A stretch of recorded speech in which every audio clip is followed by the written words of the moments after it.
Multiple chronic condition অনুযায়ী copyright আইন 1976 ধারা 107 অধীনে কপিরাইট দাবি ত্যাগ, সমালোচনা, মন্তব্য, সংবাদ প্রতিবেদন, শিক্ষাদান, বৃত্তি, শিক্ষা এবং গবেষণার মতো উদ্দেশ্যে ন্যায্য ব্যবহারের জন্য ভাতা দেওয়া হয়। ন্যায্য ব্যবহার কপিরাইট আইন দ্বারা অনুমোদিত একটি ব্যবহার যা অন্যথায় লঙ্ঘন হতে পারে। তো হ্যালো হোয়াটসঅ্যাপ গাইস, তো কেমন আছো সবাই? আশা করি ভালো আছো, সুস্থ আছো এবং সুখে আছো। তো গাইস আমি হলাম আকাশ, আর তোমরা দেখছো লেটস কম্পেয়ার 2.0 ইউটিউব চ্যানেল। তো গাইস আজকে যে টপিকটা সেটা কিন্তু তোমরা থাম্বনেল দেখেই বুঝে নিয়েছো যে আজকে আমরা কার সাথে কার ভার্সেস করবো। তো গাইস আজকের ভার্সেসটি কিন্তু আমার একজন সাবস্ক্রাইবার বর্ণালী দাসের কথা কিন্তু আমরা করছি। এর আগেও তার কথা একটা ভিডিও করেছি, সেই ভিডিওতে কিন্তু তার নাম উল্লেখ করা হয়নি। সেই ভিডিওটা ছিল মোমো ভার্সেস ফুচকা। তো গাইস আজকে বেশি প্যাকেট না করে একটা ছোট্ট ইন্ট্রো দিয়ে ভিডিও শুরু করা যাক।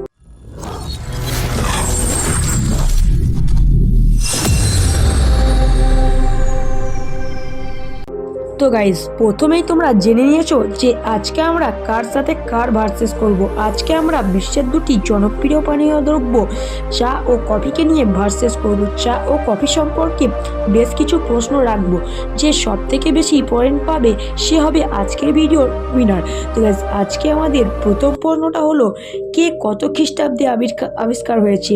তো গাইস এখানে চা আবিষ্কার হয়েছে 1650 খ্রিস্টাব্দে চীনে, আর কফি আবিষ্কার হয়েছে 15 শতকে। এখানে 15 শতক মানে 1500 খ্রিস্টাব্দ।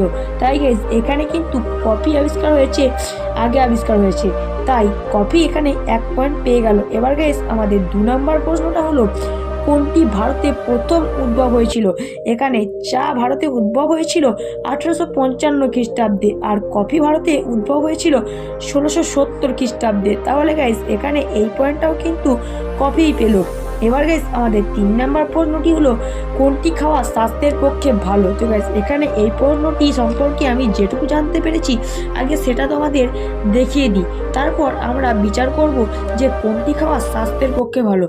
এখানে বলা হয়েছে যে ব্ল্যাক কফি, গ্রিন টি, র চা শরীরের পক্ষে ভালো থাকে, আর চা ও কফির সঙ্গে দুধ ও চিনি মিশিয়ে খাওয়া হলে এটি শরীরের উপকারের থেকে অপকার বেশি করে।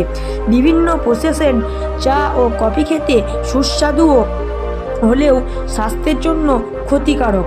তো গাইস এই 4টি থেকে আমরা চায়ের গুণাগুণ একটু বেশিই পেলাম, তাই এখানে কিন্তু চা 1 পয়েন্ট পেয়ে গেল।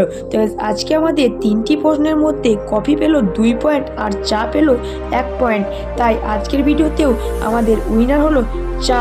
আজকের ভিডিওতে এতটুকুই। ভালো থেকো সবাই, টাটা, বাই বাই।